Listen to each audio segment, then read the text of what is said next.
Good morning. This is Jim Whitehead of All Power Group. I started a YouTube channel back in 2007. I was young back then. Worked in the generator with my generator business for 18 years. And accordingly, I didn't have time to do much content creation, even though I knew when I got old enough, I'd be able to have it where that's what I was doing full time. So here we are. So if you ever think you're not going to get to the end of the road where you need to be, you will. Just keep trying.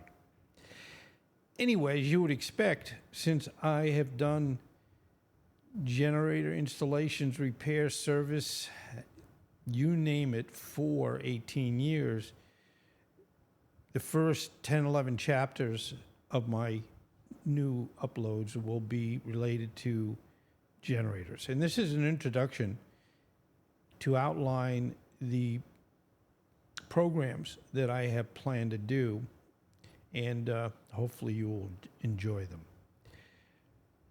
Chapter 1 will go into how does a generator work? How does it create power? Too often people think of them as air conditioners, and understandably they don't. If you don't work with them, you really don't understand them. So we'll be explaining everything you'd ever want to know of how they do their little magic trick of creating power. Chapter 2 will be how to buy a generator. They're expensive. The installations are expensive. But if you have the basic idea of what is the right generator for your home, and working with somebody that, is honest and basically adds just a minimal amount of what they need to do the job. That's how I've always run my business. Businesses, actually.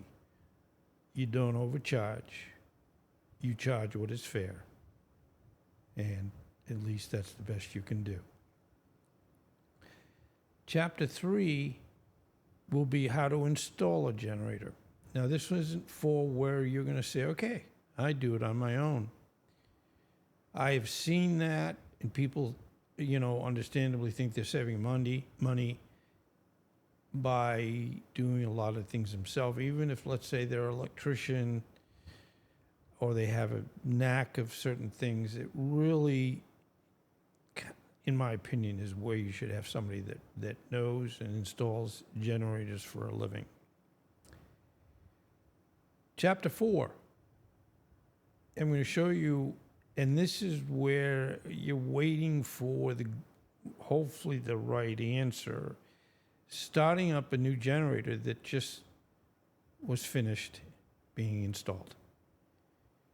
There's a lot of variables in shipping, in manufacturing, and part production, especially since we've been, over the years with the COVID issue and parts shortages, and not having the manpower to produce what they need to make these things 100% totally right.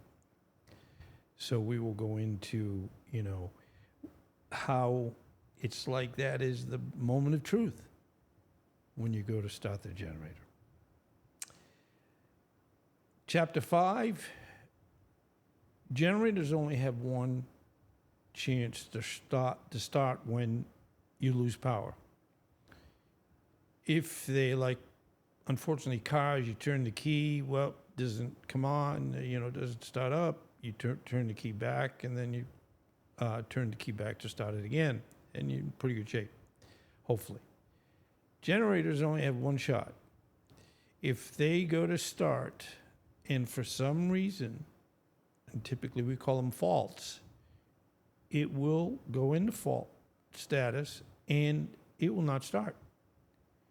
And it won't try again until somebody comes, like me, to see what the situation is. Now, with monitoring, it tells us every day, every minute of every day, 24/7, if the generator is ready to run.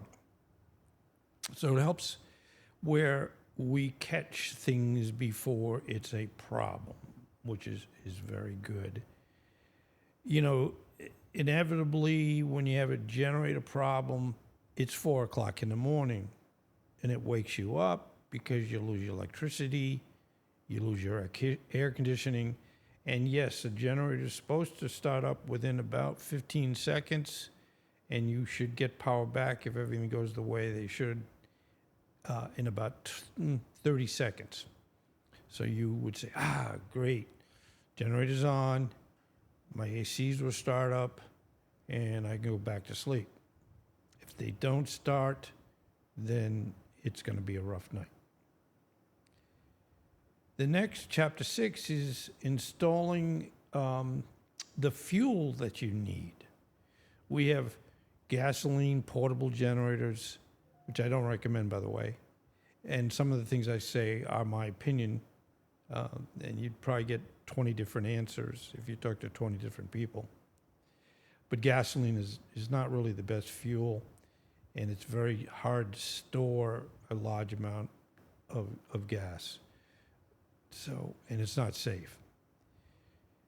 Diesel fuel, we'll get into that when I talk about the different types of generators. That's one of the fuels that we can use.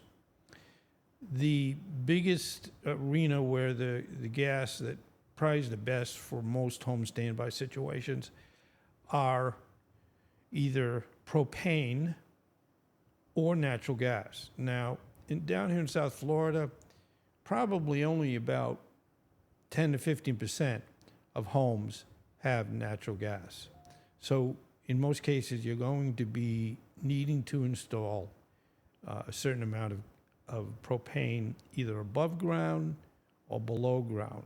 Now, I'll go into all that aspect of what is the best, what is the expenses, and anything you'd ever want to know in my how to install a generator. The next one is chapter 7, and that's servicing your generator. Generators are basically cars without wheels. They have oil. If it's liquid cooled, they have fan belts, coolant, radiators. I can go on and on and on. Batteries, coolant recovery. So if you think you can just plop it in the side of your yard and that's all you need to do, that's not true. They only run on exercise. The smaller ones only 5 minutes, 2 minutes once a week for exercising the engine.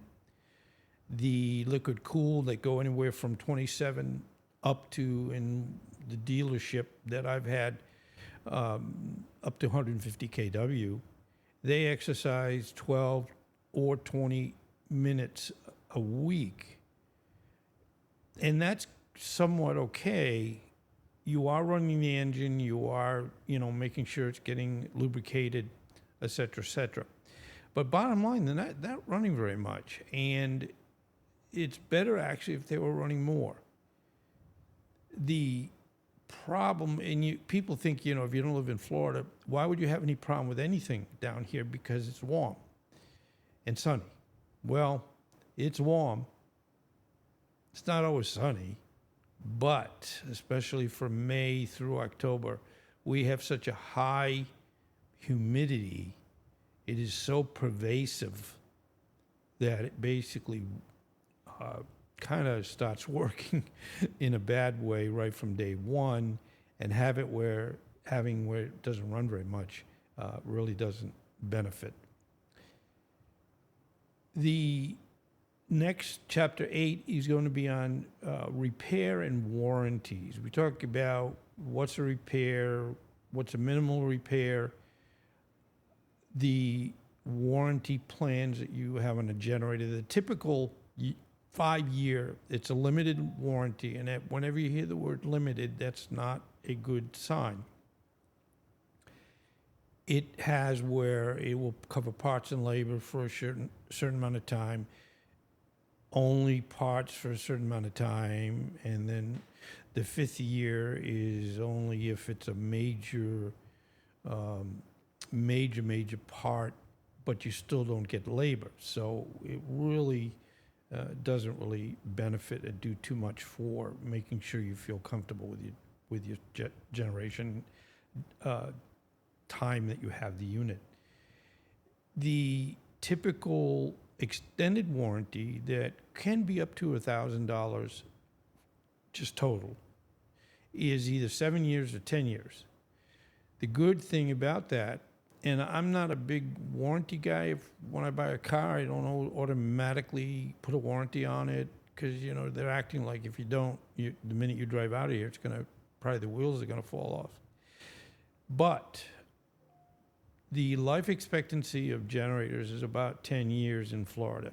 Sometimes more, sometimes less. It depends. If a generator is by the intercoastal or the ocean, basically, as you know, salt is very corrosive. Now, we can get generators that are hardened to some of these things, but you end up paying more. But the extended warranties, the 7 and 10 year time periods, basically you have them as a bumper to bumper. That means if there's anything wrong with that generator, and I'm not talking about low oil and anything you need to, in the sense of the service side, but any of the parts, big or small, basically are covered. Plus the warranty payment to the dealer, if they're a warranty dealer. Now, one thing you want to keep in mind, not all dealers can do warranty. So you really want to be with a dealer that is not only a service dealer and a sales dealer, but as part of the service side, they need to be a sanctioned warranty dealer. That means they can, under any warranty time period, they can fix your machine and it doesn't cost you anything. Now, some of the parts are expensive. Some are not. But the point is, it's good to have that coverage, especially since these are so critical, especially as we get older and not being able to deal with high heat. And typically, if it's 98 degrees out and you lose your generator or you don't have power, you're going to be 110 degrees or more in your home. So these are really critical pieces of support for you and your family. The chapter 9 is going to be kind of funny in a way. It's how things can go wrong, what can go wrong. In the 18 years, I've had some, catastrophic issues. I've had some minor issues, but things that you go, whoa, I didn't expect that, or I haven't ever seen that before. You're using gas. Gas is explosive. Is it safe? Generally, yes. But there are some issues that basically, if not taken care of, you can have a problem. And I will go through a lot of those. Chapter 10, I'm both a standby dealer, and I have been for, as I mentioned, 18 years. But I've also been a Generac solar dealer for 3 years. I installed my own solar system here 3 years ago so that I would have the knowledge and the time using a system to know the system. And I feel if you don't have a system, you can't sell a system. But also, there's a lot of misnomers, a lot of bad press about dealers and that solar doesn't work and they get taken advantage of and so on and so forth. It's all true. And it was basically the same issues when I started in the generator business right after Hurricane Wilma in 2005. There are a lot of folks out there that, didn't know what was going on and or on purpose were really trying to just take advantage of customers. So that's the same with the solar. So it isn't anything unique to solar. Solar does work, but there are some requirements that I will go through so that you know that if you do go solar, what you have to do to make sure the installation is correct. The other aspect, a piece of that, is how do generators and solar work together? And they do. I also have solar with batteries. So I have a generator, I have solar panels, and I have batteries that store my excess solar during the day so that it can run at night. Or I can, if I'm creating more power right at this point, rather than being able to use it to charge batteries or run what I'm running, it sends it to FPL. And it's $1 for $1. If they charge me $1 for a kilowatt hour, whatever I send them through my meter that goes both ways, they'll pay me $1. So every month when I receive the bill, it tells me how many kilowatt hours they have given me credit for. So it's pretty much making sure you're benefiting. I would like to add more solar because right now I'm running about 50% of my home. Wouldn't be very hard to increase that up to 100%. And, having and producing your own power is kind of unique, and it makes you feel very good. So you have a generator for power losses, but you also have the solar, which kicks in to help you with filling in some of that power so you don't use as much fuel on your generator. It's kind of like the domino theory of, we push one, they all go down, or they all go up if you're putting, the other way.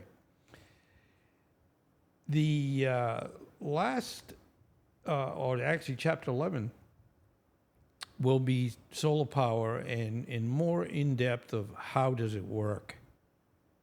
I kind of gave you some part of that in what I just said, but it's very specific, and at least it will give you the tools to know whether it's a benefit for you to go the solar direction. The last chapter, which is totally going to the left or to the right, is because of my content need to do and have systems that I can record, I can edit, I can produce videos. You've got to have a very good, solid computer system. One of my many loves in life is building computer systems. So chapter 12 is going to go through, and it's not going to be that detailed, but it will go through my very recently, and I've got a new machine that I just finished about a week ago, and today is May 4th, so the point is that kind of gives you a good idea as to what you need to do, and that all generators are not created equal. That's about it on the introduction, and I'm looking forward to these programs, and I appreciate you coming along for the ride. I have already completed chapter 1 and chapter 2, and I'm very close to finishing the startup. So what you're going to probably see is this introduction and chapter 1 and chapter 2, maybe even chapter 3 going up at the same time. So I will profusely thank you again for helping me live my dream of content creation and sharing what I know. It helps in the sense of you knowing better what to look for, and it can, in many cases, save you money. But anyway, thank you, and I look forward to seeing you. Bye-bye.